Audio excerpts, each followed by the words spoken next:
శ్రీమాత్రే నమః. శ్రీ గురుభ్యో నమః. తదుపరి మకర రాశి.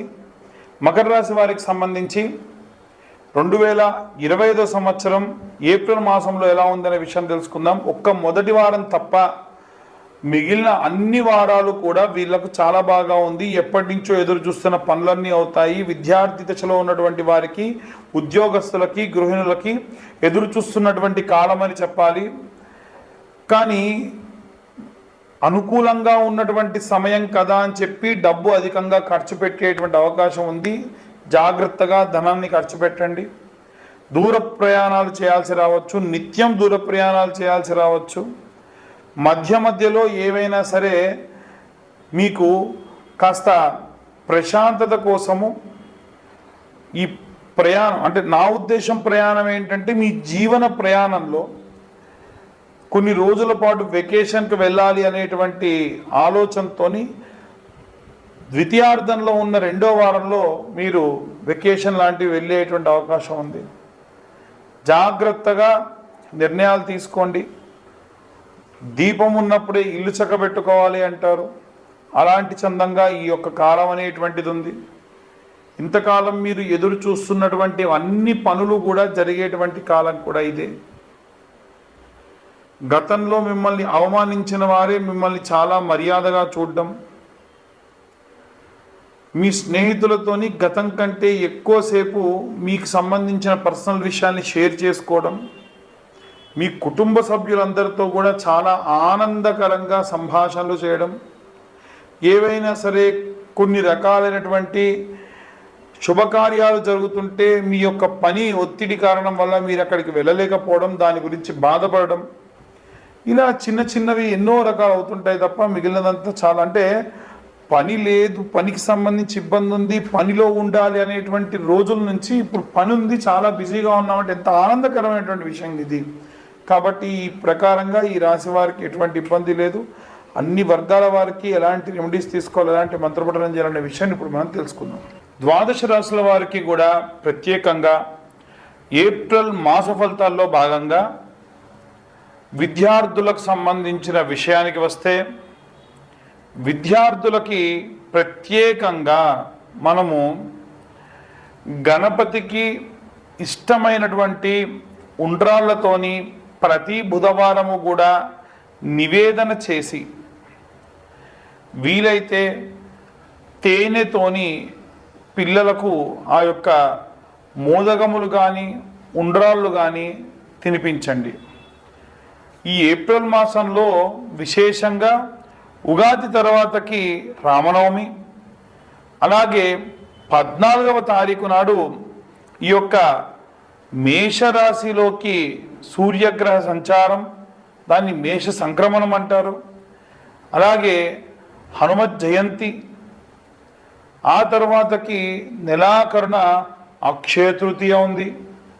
కాబట్టి విద్యార్థులకి ఇలా చేసిన తర్వాతకి ఆడవారు ఎవరైతే ఉంటారో వారు ప్రత్యేకంగా ప్రతి దానిని కూడా పూజనీయంగా చేయడం మంచిది. అంటే మీరు వంట వండేటప్పుడు వీలైనంత వరకు స్నానమాచరించే చేయండి. వీలైనంత వరకు కాదండి, ఖచ్చితంగా స్నానమాచరించే మీరు వంట చేయండి. మీరు స్నానం చేసిన తర్వాతకే ఇల్లు కూడా ఊడవండి. అలా కాకుండా చేస్తే జ్యేష్ఠాదేవికి నచ్చదట. ఇంటికి దరిద్రదేవత రాకుండా ఉండాలి అంటే ఈ నియమం పాటించండి. అలాగే ఎవరైతే ఈ యొక్క వంట చేసేవారు నిత్యాగ్నిహోత్రులు కాబట్టి ఆడవారందరూ కూడా స్నానం చేసిన తర్వాతకి ప్రముఖ్యమైనటువంటి రోజులలో, ఉదాహరణకు శుక్రవారం కానీ, గురువారం కానీ, మంగళవారం కానీ వంట చేసేటువంటి పాత్రలు, వంట చేసేటువంటి గ్యాస్ స్టవ్ని నీట్గా తుడుచుకొని బొట్టు పెట్టుకున్న తర్వాతకి వంటను ప్రారంభించండి. ఇంట్లో వండినటువంటి మొట్టమొదటి నైవేద్యాన్ని దేవుడికి నివేదన చేసి తర్వాతకే ఇంట్లో ఉన్న వారందరికీ పెట్టండి. వీలైతే పూర్తిగా వండినటువంటి అన్నం గిన్నెని తీసుకెళ్ళి దేవుడి దగ్గర పెట్టి కాస్తంత నెయ్యి వేసి చిటికెడు ఉప్పు వేసి దేవుడికి నివేదన చేసిన తర్వాతకే ఇంటిల్లిపాది తీసుకోండి. ఉద్యోగస్తులు ఎవరైతే ఉన్నారో వారు వీలైనంత వరకు కూడా ఉన్న 4 గురువారాలు కూడా బుధవారం రోజు రాత్రిపూట 110 శనగలు నానబెట్టి సూర్యోదయం కంటే ముందే గురువారం నాడు నిద్రలేచి సూదిదారంతో ఆ 110 శనగల్ని కూడా దండలాగుచ్చుకొని నవగ్రహాల్లో కూడా ఉన్నటువంటి బృహస్పతి గ్రహం మెడలో ఈ యొక్క శనగల దండ వేయండి. ఇలా చేయడం వల్ల ఉద్యోగంలో ఏవైనా ఇబ్బందులున్నా ఏవైనా ప్రాబ్లమ్స్ ఉన్నా అన్నీ సాల్వ్ అయ్యి చాలా ఆనందంగా ఉంటారు. వ్యాపారస్తుల విషయానికి వస్తే ముఖ్యంగా ఎవరైతే మల్టిపుల్ వ్యాపారాలు పెట్టుకొని ఉన్నారో లేదా చాలా బ్రాంచీలు ఉన్నాయో లేదు చాలా పెద్దదైనటువంటి వ్యాపారం ఉందో ఆ వ్యాపార స్థలంలో తెల్ల ఆవాలు అలాగే కాస్తంత సాంబ్రాణి ఆవు నెయ్యి కలిపిన పదార్థాలతోని ప్రతి శుక్రవారం నాడు కూడా నుదురు దగ్గర ఆ యొక్క తెల్ల ఆవాలు పెట్టుకొని ఆ యొక్క హోమం దగ్గర చేసేటువంటి ఆ యొక్క పాత్రలో వేయడం వలన ఖచ్చితంగా మంచి ఉపశమనం కలుగుతుంది. అలాగే వ్యాపార స్థలంలో వచ్చేటువంటి వారు ఎన్నో రకాలైనటువంటి శౌచములతో వస్తారు కాబట్టి ఎటువంటి శౌచము తగలకుండా ప్రశాంతంగా ఉంటారు. అలాగే మీ వ్యాపార స్థలం దగ్గర ఒక పేపర్ తీసుకొని వెళ్ళి షాప్ అంతా మూసేసి వెళ్ళేప్పుడు దాన్ని వెలిగించి కుడివైపు 3 సార్లు ఎడం వైపు ఒకసారి తిప్పి అక్కడ పడేసి వెనక్కు తిరిగి చూడకుండా వెళ్ళండి. దీని వలన నరఘోష నరపీడితములు పోతాయి. సినీ రాజకీయ రంగాల వారికి సంబంధించిన విషయానికి వస్తే నిత్యము కూడా సూర్య నమస్కారాలు చేయడం మంచిది. అది కూడా సూర్యుడు ఉదయిస్తున్న సమయంలో సూర్య నమస్కారాలు చేయండి, మంచిది.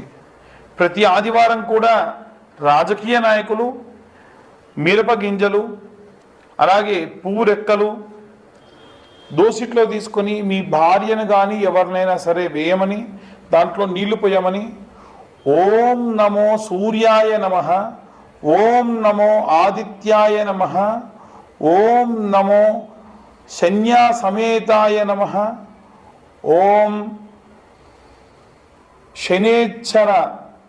శనేశ్వరాత్మజాయ నమః అని సూర్యగ్రహానికి సంబంధించి సప్త అశ్వరథ మారూఢాయ నమః, ఆదిదేవాయ నమః, అలాగే భాస్కరాయ నమః. వీలైతే సూర్యాష్టకం ఉంటుంది. ఆదిదేవ నమస్తుభ్యం ప్రసీదం మమ భాస్కర, దివాకర నమస్తుభ్యం ప్రభాకర నమోస్తుతే అని అర్ఘ్యంగా విడిచిపెట్టండి. ఇలా చేయడం వల్ల ఎన్నో రకాలైనటువంటి ఇబ్బందులతో ఉన్నటువంటి రాజకీయ నాయకులకి ఆ ఇబ్బందుల నుండి బయటపడేటువంటి అవకాశం ఉంటుంది. అలాగే సినీ రంగంలో ఉన్నటువంటి వారు ప్రత్యేకంగా ప్రతి శుక్రవారము కూడా విశేషమైన కుంకుమార్చన అలాగే 108 నాణెములతో, ఉదాహరణకు మీరు సినీ రంగానికి మీడియా ఫీల్డ్కి సంబంధించిన వారు మీ స్తోమత మీడియాలో పెద్ద పొజిషన్లో ఉన్న ప్రతి వారము 108 రూపాయలు మీరు అమ్మవారికి సమర్పించదలిస్తే 108 నాణెములు తీసుకెళ్ళండి, రూపాయి కాసులు. ఒక్కో అష్టోత్తరానికి అమ్మవారి దగ్గర ఒక్కొక్క నాణెం పెట్టండి. ఒకవేళ మీ పరిస్థితి కాస్త మెండుగా ఉంటే 5 రూపాయల నాణెం పెట్టండి.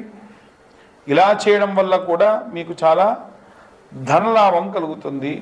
మహాలక్ష్మీదేవిని నిత్యమర్చించేటువంటి శుక్రాచార్యుడి యొక్క ప్రతీతి కాబట్టి మీకు సినీ రంగంలో అద్భుతమైనటువంటి కాలం అని చెప్పచ్చు.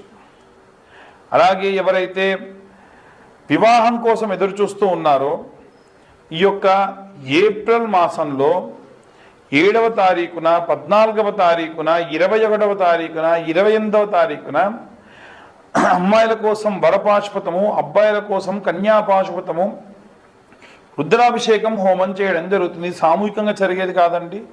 ఎవరు ముందు కాల్ చేసి బుక్ చేసుకుంటారో వారి వరకు మాత్రమే ఆ రోజున ఈ యొక్క పూజాధికృతం ఉంటుంది. హోమం మాత్రం ఎవరైనా ఇద్దరుంటే కూర్చుండబెట్టి చేయించడం జరుగుతుంది. అలాగే ఎవరైతే ఈ యొక్క విదేశాలకు వెళ్ళాలనుకుంటూ ఉన్నారో వారు దుర్గా కవచంతో అమ్మవారిని అర్చించి ఆ కుంకుమ దగ్గర పెట్టుకొని వెళ్ళడం మంచిది. అలాగే ఎవరైతే రైతులు, సినీ రాజకీయ రంగాల వారితో పాటుగా రైతులు, కుల వృత్తులు, చేతి వృత్తులు చేసేటువంటి వారు సుబ్రహ్మణ్యేశ్వర స్వామికి అభిషేకం చేయించి ఆ అభిషేకం చేసి పడినటువంటి ఆ పాలని, నీటిని తీసుకొని వెళ్ళి మీ పొలంలో చల్లుకోవడం వల్ల విశేషమైనటువంటి ఆ యొక్క భూ సమృద్ధి కలుగుతుంది. అలాగే పిల్లల దగ్గర లేకుండా వృద్ధాప్యంలో ఉన్నటువంటి వారికి 5 సోమవారాల పాటు కొబ్బరి బోండా కొట్టి ఆ నీళ్ళు అలాగే తీసుకొని వెళ్ళి శివుడి పైన మీ చేతితోనే అభిషేకం చేయడం వలన శారీరకమైనటువంటి బాధలు, రుగ్మతల నుండి దూరం అవుతారు. ఇక అందరూ కూడా విశేషంగా సంపెంగ నూనెతో కానీ, విప్ప నూనెతో కానీ, అలాగే ఆముదంతో కానీ, నువ్వుల నూనెతో కానీ, ఆవు నెయ్యితో కానీ, కొబ్బరి నూనెతో కానీ, గానుగ నూనెతో కానీ, సన్ఫ్లవర్ ఆయిల్తో కానీ ఇవన్నీ కలిపిన వాటితోనైనా సరే దీపారాధన చేయడం మంచిది. నిత్యం ఉదయం ప్రాతకాలంలో అలాగే ఈ సాయం సమయంలో కూడా ఈ యొక్క దీపారాధన చేయడం వల్ల విశేషమైనటువంటి ఇంటికి ఉన్నటువంటి పీడితములు పోతాయి. ఈ యొక్క రెమెడీస్ అందరూ పాటించి ఎంతో సుభిక్షంగా ఉండాలని కోరుకుంటున్నాను. ఎవరైనా జాతకం కోసం కావాలి అంటే కింద ఉన్న నెంబర్కి మీ యొక్క డీటెయిల్స్, పేరు, డేట్ ఆఫ్ బర్త్, టైం పంపించండి. 2025 సంవత్సరంలో కేవలం 2025 రూపాయలు మాత్రమే ఛార్జ్ చేయడం జరుగుతుంది. సర్వే జనా సుఖినో భవంతు.